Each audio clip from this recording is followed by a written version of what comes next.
있는데 우리 한국 학생들은 220일을 학교 가지고 선생님이 눈앞에 붙어 있지만 공부가 집중력, 그래서 분석해 보니까 집중력과 자발성이 부족하다. 여러분 2017년 7월부터 12월까지 열심히 사는 것도 좋지만 좀 집중해서 좀 자발적으로 뭔가 하고 싶어 해서 여러분의 목표가 성취의 기쁨을 맛보시는 좀 압축된 우리 2017년 남은 반년이 되시기를 주님의 이름으로 축복합니다. 오늘 우리 예배 시간도 이 한 시간이 좀 집중적으로, 그냥 여러분 지금도요, 지금도 뭐 집에 왔다 갔다 하는 분이 있어요. 몸은 여기인데 생각은 집에 왔다 갔다 회사 왔다 갔다 하고, 얼마나 지금도 몇 분이 왔다 갔다 하는 분이 계세요. 특별히 요즘은요, 교회를 오래 다니면 얼마나 실력이 좋은 거 아니고, 어떤 분은 집에 왔다 갔다 하면서 고개는 끄덕끄덕해요. 그럼 상당히 헷갈려요. 제가 저보니까요, 이러면서 집에 오후에 누가 2시에 올랐는데 그놈이 진짜 올려인가 뭐 이런 식으로 왔다 갔다 하면 안 됩니다. 이왕 오신 거 좀 몸도 이왕 성공했으니까 생각도, 설교를 쭉 따라가다가 하나님께 주시는 음성을 붙잡으시기를 주님의 이름으로 축복합니다. 목사의 음성만 듣지 마시고 이 설교를 통해서 주어지는 성령님의 세밀한 음성을 들으시는 우리 모든 성도들로 좀 집중적인 성도들이 되시기를 바랍니다. 오늘 우리 볼 신명기는, 이제까지 우리 누가복음을 보다가 신명기를 좀 누가복음이 너무 또 지겨울 수도 있고 또 맥주 감사주로 해서 제가 새롭게 시작하자 그래서 신명기를 오늘 다음 주 2번 보고 다시 누가복음으로 갑니다. 이 신명기는 출애굽한 이스라엘 백성들이 모세가 마지막 설교를 합니다. 이 도대체 모세가 다음 세대를, 우리 청년부들을 봤는데 그 이스라엘도 똑같은 고민이었습니다. 모세가 가만히 보니까 이제 모세는 이제 이 고별 설교라 그래서 마지막 설교하고 죽습니다. 근데 모세가 가만히 보니까 다음 세대를 보니까 우리가 꿈꿨던 그 목표를 갈 희망이 보이질 않습니다. 이게 우리의 고민이 아닌가? 가정마다 보십시오. 여러분의 아버지가 꿈꿨던 그 꿈을 자녀들이 거기 갈 수 있는가? 참 힘듭니다.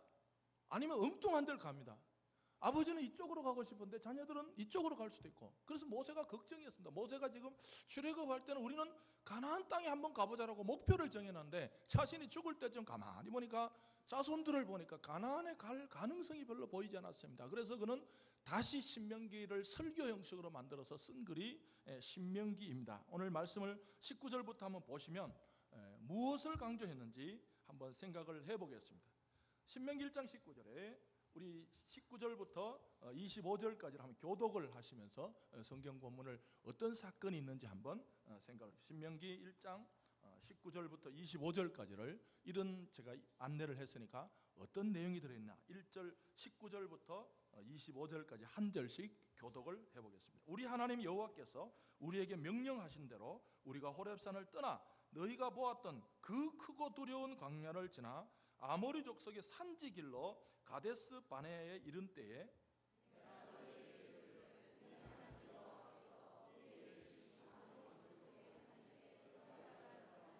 너희 하나님 여호와께서 이 땅을 너희 앞에 두셨은즉 너희 조상의 하나님 여호와께서 너희에게 이르신 대로 올라가서 차지하라. 두려워하지 말라, 주저하지 말라 한즉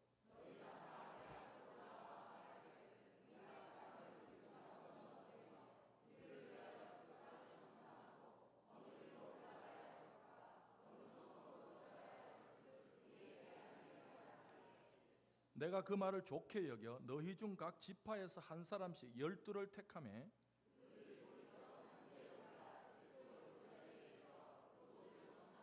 같이 봅니다.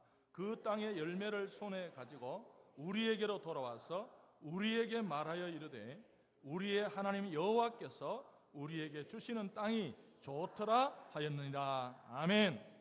여러분 2017년 남은 반년을 시작하는 일에 하나님께서 시작에 방해되는 일들이 있다는 거죠. 뭔가 내가 좀 새로운 인생을 시작해보자, 새로운 도전을 해보자, 새로운 계획을 해보자 할 때 반드시 방해되는 일이 있을 수 있다는 것입니다. 그 첫째 하나가 21절에 보시면, 22절 마지막에 보시면 너희 조상 하나님 여호와께서 너희에게 이르신 대로 올라가서 차지하라 하셨지만 방해거리가 생긴다는 거죠. 내가 뭔가 일을 새롭게 도전을 해보면 첫째 무슨 방이 두려워하지 말라. 이 두려움이 마음속에 있으면 앞으로 가지 못한다. 그것은 이제 제가 성경을 읽다가 두려워하지 말라는 몇 번 말씀을 드려서 오늘은 그건 생략하고, 제가 이번에 성경을 보다가 조금 눈여겨보다가 따라합시다. 주저하지 말라. 오늘 이 부분을 좀 생각해 보려 합니다. 두려워하지 말라는 많이 들었어요. 근데 주저하지 말라. 여러분들 무슨 일을 할 때 주저함 때문에 우리는 목표를 성취하지 못할 때가 있습니다. 오늘도 내 인생을 내가 열심히 좀 살아가려 하다 보면 주저함이 속에 있으면 그걸 앞으로 나갈 수가 없어요. 이 주저함이 뭔가? 이 주저하다는 말을 이제 우리나라 번역 성경에는 주저하다 그랬는데, 우리는 이제 우리나라 말에는 그냥 주저하다는 말이 좀 뉘앙스를 아시죠? 멈칫하다, 머뭇머뭇하다 그런 뜻인데, 원래는 이 주저하다는 말이 그런 뜻이 아니고 히브리어에는 깨어지다 그런 뜻이에요. 깨어졌다. 왜 깨어졌나? 어떤 현실이나 상황을 보다가 자신이 가진 어떤 형편을 보고 마음이 깨어져 버린 걸 주저하다는 거예요.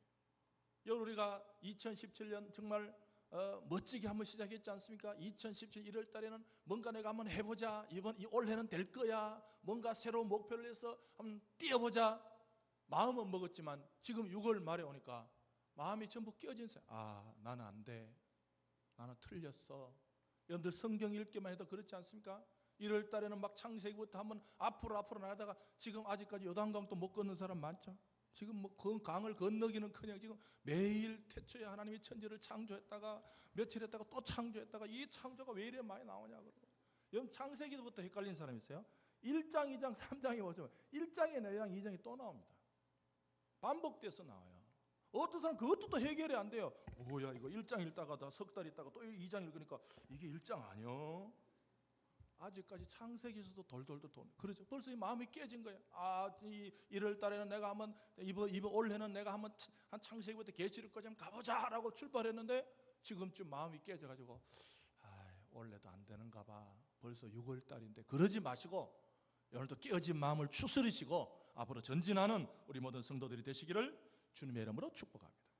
왜 주저함이 오는가? 인간은 왜 주저할까요? 왜 깨어질까요? 마음이.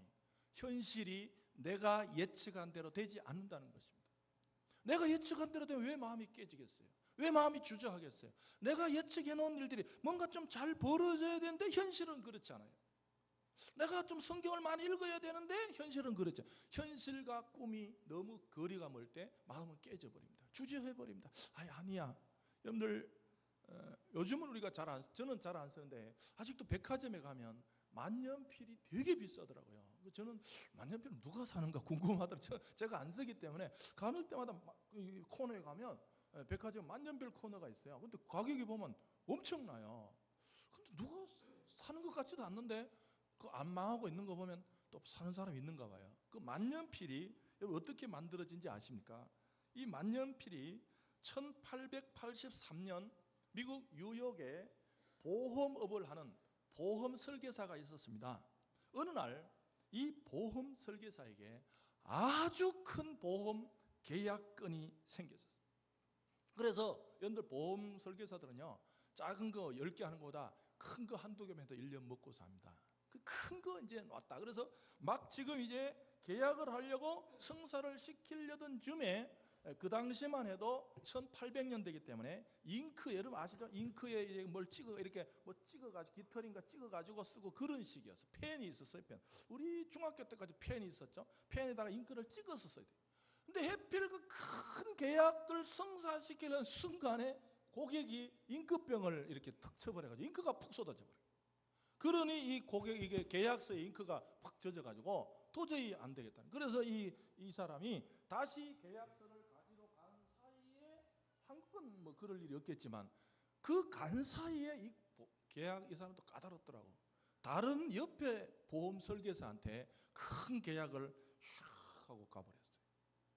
그러니 우리 같으면 뭐예요? 그때 뭐 열려요? 그때 우리 좀 고상한 말로 뭐가 열린다 그래? 난리예요, 난리. 근데 이분은 딱 오니까 이제 그런 일이 벌어진 거예요. 야, 뭐야 이게? 얼마나 속이 상했겠어. 근데 하지만 이분은 고객과 그 설계사를 원망하지 않았습니다. 대신 뭘 생각했냐면, 잉크가 엎질러지지 않는 펜은 없을까? 또 이거 하다가 또 잉크 엎질리면 또 이거 문제인데, 그래서 그가 뭘 생각했냐면 모세간의 원리, 그분이 과학을 좀 하는 거예요. 모세간의 원리를 사용해서 펜에다가 구멍을 뚫어서 고무 튜브를 거기 넣고 잉크를 거기 딱 넣어놨다가 모세간의 원리에서 잉크가 갑자기 안 쏘아지고 조금씩 흘러나오면 이렇게 만들어 볼까? 그는 거기에 착안을 해서 만년필을 아주 좀 조잡하지만 잉크를 그 튜브에 넣어서 흘러나오는 만년필을 만들었습니다. 이 사람이 바로 워터펜 컴퍼니 회사의 회장인 워터맨입니다. 지금도 만년필, 여러분들 몽브랑밖에 모르시는데 이 만년필 업계에서는 워터맨이 되게 비싸다고 합니다. 그래서 이 사람은 그 잉크가 엎질러졌을 때 그것을 엎질러진 잉크에 초점을 맞추었더라면 그는 평생 보험 설계사로 인생을 마칠 뻔했는데, 그는 그 엎질러졌을 때 문제에 초점을 두지 않고 어떻게 할까를 생각하다가 그는 말년에 워터맨 만년필 주식회사 회장으로 죽었습니다. 여러분, 인생은 똑같습니다. 살다 보면 잉크가 엎질러질 때가 있습니다. 그럴 때 어떤 사람은 엎질러진 잉크에 초점을 맞춰서 왜 내 인생에 잉크가 엎질러졌는가, 또 왜 하필 그때 엎질러졌다는 거예요. 그렇게 하다 보면 인생 다 날아갑니다. 그러나 어떤 사람은 엎질러진 잉크가 안 엎질러질 수는 없을까? 그래서 이 워터맨은 1884년도에 특허를 냈습니다. 어떤 놈이 또 만들까 봐 장식 특허를 내고 그 잉크법을 개발해서 참 지금도 유명한 제품입니다. 여러분, 오늘도 우리 인생 앞에 내가 예측하지 않은 일들이 있습니다. 내가 예측한 대로만 인생이 펼쳐지는 건 아닙니다. 때로는 내가 아무리 잘하려고 해도 남이 잉크를 쏟을 수도 있고 때로는 나도 쏟을 때가 있습니다. 그러나 우리 엎질러진 잉크에 초점을 맞추느냐, 아니면 그 잉크를 안 엎질게 하는 방식에 초점을 맞추느냐. 여러분, 오늘도 2017년 남은 반년은 문제 일어납니다. 문제 없는 것은 제가 늘 공동묘지 외에는 문제가 다 있습니다. 그 문제만 쳐다보지 마시고 그 문제를 좀 해결하려는 방식에 초점을 맞춰서 여러분의 인생이 좀 하나님께서 원하시는 다른 것으로 인도받는 멋진 인생들 되시기를 주님의 이름으로 축복합니다. 지금 당장은 실망스럽지만, 지금 당장은 현실이, 여러분들 지금 이스라엘 백성의 신명기 상태가 바로 엎질러진 잉크하고 비슷합니다.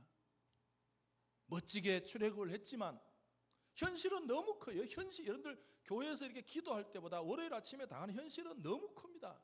이스라엘 백성이 하나님의 은혜로 출애굽을 했지만 하나님께서 너희들 가나안 땅으로 가야 된다, 젖과 꿀이 흐르는 땅으로 가야 된다, 이론은 좋지만 여러분들 오늘 이제 신명기 1장에 보면 정탐꾼을 보내지 않습니까? 무작정 들어갈 수는 없잖아요. 사람들이 갔다 오더니 웬걸, 하나님은 우리에게 주셨지만 현실을 생각해 보자는 거예요. 28절입니다. 현실은 어떤가? 28절 갔다 온 사람들이 그럽니다. 우리가 어디로 가랴? 1장 28절. 우리가 어디로 가랴? 우리의 형제들이 우리를 낙심하게 하여 말하기를 그 백성은 우리보다 장대하며 그 성읍들은 크고 성곽은 하늘에 닿았으며. 성이 쌓는데 보통 성이 아니고 이제 약간 과장법이죠. 하늘에 닿았으며 우리가 거기서 또 아낙 자손을 보았노. 이게 현실입니다. 여러분, 현실은 내가 가진 것보다 훨씬 커 보일 때가 있습니다. 이스라엘 백성, 여러분들 이스라엘 백성은요 사실은 출애굽에서 나신 민간인들입니다. 민간인들. 그러나 이미 가나안은 성곽이 있다는 것은 정규군이 있다는 것입니다. 여러분들 그 한국사를 연구하시는 분을 보니까 토성이나 성이 쌓여 있다는 것만 쓰지 제도가 질서가 잡혀 있다는 거예요. 성을 누가 쌓습니까? 쫄병이 쌓지 않습니까? 노예가 쌓지 않습니까? 이미 그렇게 한국도에 이렇게 연구할 때 보니까 성이 있으면 이 지방에 벌써 귀족과 평민과 노예가 나눠 있구나. 이미 가나안 땅은 성이 하늘에 쌓여 있을 정도로 잘 정비된 훈련된 군인이 있었습니다. 그러면 아무리 하나님께서 주시려고 해도 현실은 그렇지 못합니다. 우리가 인생을 살아가다 보면 객관적 사실 앞에 우리는 날마다 마음이 깨어집니다. 잘하고 싶죠. 멋지게 살고 싶죠. 열심히 노력하고 싶죠. 그러나 막상 닥쳐보면 내가 가진 것보다 훨씬 현실의 벽은 높을 때 우리가 가장 쉽게 주저함입니다. 안 돼. 우리는 안 돼. 우리는 안 돼. 부족해. 왜? 현실에 분석한 객관적 사실이 그게 엉터리가 아닙니다. 우리 이성이 엉터리가 아닙니다. 이성으로 보면 벌써 성곽이 있죠. 사람들이 훈련되어 있죠. 방어가 있죠. 인생의 현실이 똑같지 않습니까? 내가 뭔가 잘하고 싶지만 내가 가지고 있는 어떤 실력보다가 내가 해야 될 일이 너무나, 청년들의 질병이 뭡니까? 옛날엔 그래도 공부하면 다 좋은데 나쁜데 가냐, 취직은 웬만하게 했어요. 저희들 공부할 때마다 공대 쪽 애들은 4학년 2학기 때 족구만 합니다. 왜 족구하는가? 이미 교수님들이 회사로부터 교수님들이 회사에서 이미 입사 지원서를 교수님한테 갖다 놨어요. 공대 쪽은. 특히 저희들이 지금 전자공학과가 거의 만들어질 때 전자공학과 들어간 애들은요, 4학년 때부터 족구만 열심히 하고 몸만 건강하면 입사 시험이 없습니다. 이미 회사에서 학교에다가 공대 교수들한테 입사 원서를 다 넣어가지고 그냥 이름만 쓰면 거기 가면 그냥 갑니다. 그런 시절이 있었죠. 근데 요즘 아이들의 현실이 뭡니까? 내가 해도 안 된다는 절벽 아닙니까? 해도 되는 절벽은 절벽이 아닙니다. 내가 노력해도 안 된다는 절벽입니다. 요즘 가게 하시는 분들이 왜 어렵습니까? 왜 한 시간에 뭐 10,000원 주면 안 됩니까? 과거에는 대부분 그러잖아요. 아이고 그래도 인건비라도 뭐 나옵니다. 대부분 그러잖아요. 그냥 뭐 내 수고한 값은 내가 큰 돈은 못 벌어도 내가 그냥 우리 둘이 부부 노력한 만큼은, 대부분 인사가 그랬어요. 80년대에는 뭐 큰 돈을 막 못 벌어서 그렇지 그냥 두 부부가 열심히 노력하면 막 그냥 그 노력에 대한 대가는 나오지 않습니까? 대부분 그렇게 말했어요. 그냥. 그러나 요즘은 내가 아무리 노력한들 노력의 대가가 나오질 않는 시대에 우리가 어떻게 참 살아갈 것이, 이런 참 아픔이 오늘 이스라엘 백성들에도 그대로 있었습니다. 하나님은 올라가라 그런데 가봤더니 내가 도달할 목표가 너무 높아버리니까 마음이 주저앉아버린, 깨져버린 거야. 이게 이 일은 안 돼. 두 번째입니다. 하나님이 주신 목표를 한번 다시 생각해 보십시오. 21절 보겠습니다. 너희 하나님 여호와께서 이 땅을 너희 앞에 두셨은저. 여러분, 그러나 그 꿈은, 그 가나안은 내가 만든 목표가 아닙니다. 하나님이 이미 두셨다는 건 주셨다고 번역해도 됩니다. 여러분, 오늘도 우리가 인생을 살다 보면 내가 만든 꿈이 있습니다. 내가 하고 싶은 목표가 있습니다. 어떤 사람은요, 일평생 동안 자신의 욕망의 노예가 된다. 자신의 욕심의 심부름꾼만 합니다. 내가 하고 싶어. 내가 회사를 부흥시키고 싶어. 내가 좀 가게를 잘하고 싶어. 내가 뭘 성공해보고 싶어. 내가 내 자녀를, 어떤 분은요, 제가 그런 자녀 봤어요.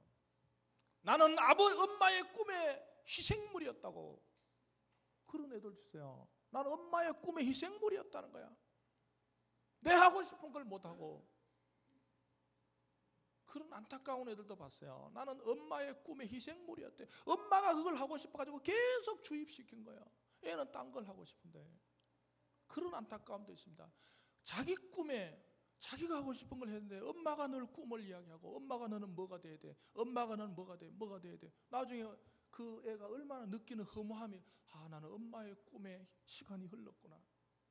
여러분들도요, 자칫하면 자신의 목표에, 자신의 욕망의 노예가 된 사람이 있습니다. 내가 뭘 해봐야지. 그 평생 그 심부름 하지 마시고 21절은 하나님이 주신 것, 하나님이 주신 목표에 쓰임받는 성도들이 되시기를 주님의 이름으로 축복합니다. 우리가 왜 설교를 듣자 그럽니까? 설교는 강연이 아닙니다. 여러분, 이 시간에 같은 말씀을, 동일한 말씀을 놓고 집중하시다가 하나님이 주신 꿈을 붙잡으시기를 주님의 이름으로 축복합니다. 내 인생 이걸 해야 돼. 제가 그 이야기 안 하더라도 성령 하나님께서는 여러분의 뇌 속에, 여러분의 생각 속에 하나님의 꿈과 하나님의 비전을 심어 주실 줄 믿습니다. 바울은 이렇게 역설했습니다. 빌립보서 2장 13절에 너희 안에 행하시는 이는 하나님이시니 자기의 기쁘신 뜻을 위하여 너희에게 소원을 두고 행하시나니. 빌립보서 2장 13절입니다. 멋진 하나님 아니십니까? 하나님은 때로는 우리 마음속에요, 하나님의 소원을 두셔서 우리로 행하게 하시는 줄 믿으시기 바랍니다. 여러분, 우리가 하나님의 꿈을 담고 하나님의 소원을 담는 그릇이 되시기를 바랍니다. 여러분의 인생이란 그릇에 여러분의 꿈만 담겨 있습니까? 여러분의 목표만 담겨 있습니까? 언제나 내가 하고 싶은 일만 담겨 있습니까? 그것은 성공할 수 없고, 성공해도 별 유익이 없습니다. 하나님하고는 별 관계가 없습니다. 그러나 우리의 인생의 그릇에 내 꿈이 아니라 하나님의 소원, 하나님의 비전이 담겨있는 우리 멋진 성도들이 되시기를 주님의 이름으로 축복합니다. 그것만 담겨있다면 뭐 어렵든 힘들든 성취되고 안 되고는 하나님께서 해 주실 줄 믿습니다. 어떻게 해요? 31절로 가보겠습니다. 어떻게 되는가? 여러분, 하나님의 꿈은 하나님이 하시는 거지 우리가 하는 게 아닙니다.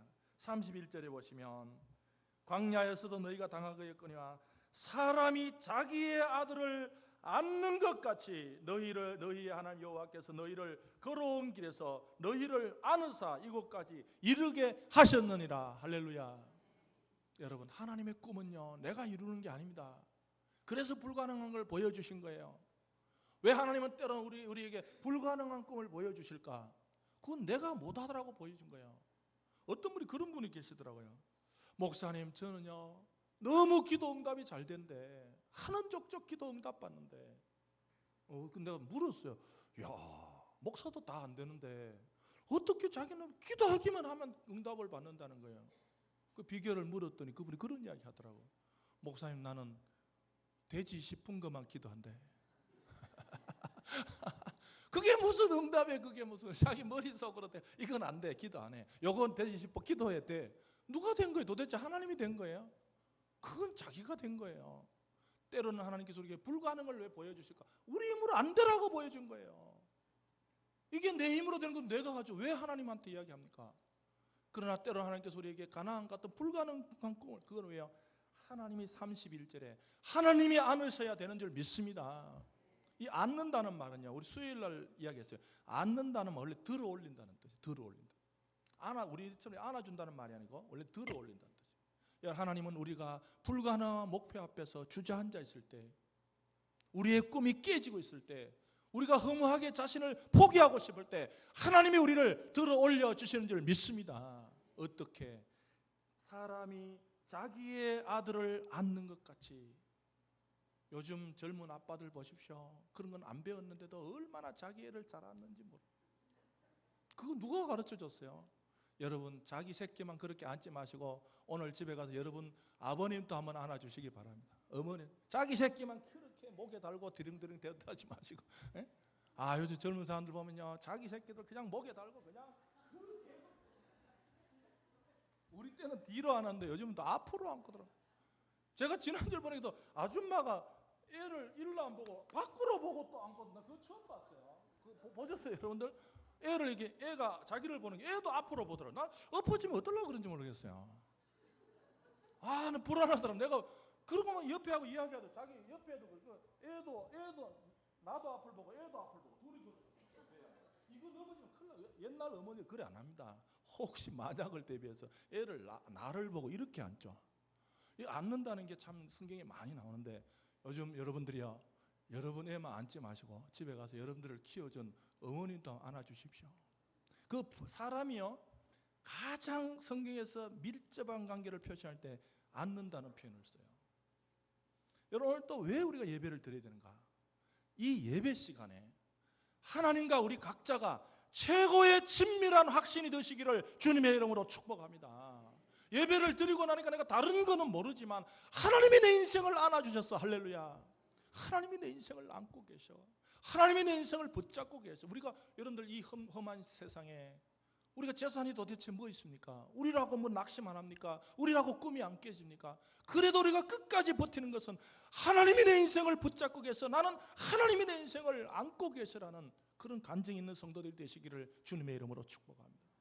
때로는 우리 인생 앞에 잉크가 쏟아져도 내가 끝까지 나를 포기하지 않는 것은 하나님이 내 인생을 안고 가신다는 그런 확신으로 이번 반년을 승리하시기를 주님의 이름으로 축복합니다. 저는 지난주 개인적으로 들은 말 중에 가장 좋은 말, 일주일에 저는 한 번씩 정리를 해보거든요. 제가 지난주 들은 가장 좋은 말 중에 하나는, 따라합시다. 성경은 아닙니다. 밥 먹을 시간만 있으면 마음 먹을 수 있다. 여러분, 마음 먹기 달렸습니다. 밥 먹을 시간만 있으면 마음 먹습니다. 여러분, 다시 한번 깨어진 꿈이 있다면, 내 힘으로 살다가 좀 지쳐 있다면, 주님, 다시 한번 주님께서 내 인생을 안아주신다면 내가 내 힘으로는 가나안 땅에 들어갈 가능성이 보이지 않지만 주님, 그것은 주님이 주신 꿈이기 때문에 주님 내 인생을 안으시고 가심을 믿기 때문에 남은 반년을 한번 승리해 보시는, 한 걸음이라도 나아가시는 우리 멋진 성도들이 되시기를 주님의 이름으로 축복합니다. 우리 찬양하시겠습니다. 하루에도 몇 번씩 우리는 현실 앞에서 우리는 가라앉을 때가 있습니다. 하나님이 우리를 들어 올리시지 않으면 우리는 깨어질 수밖에 없고 우리는 약할 수밖에 없지만 하나님은 우리를 한 번도 실망시킨 적 없고, 저는 이 찬송을요 교도소 선교하다가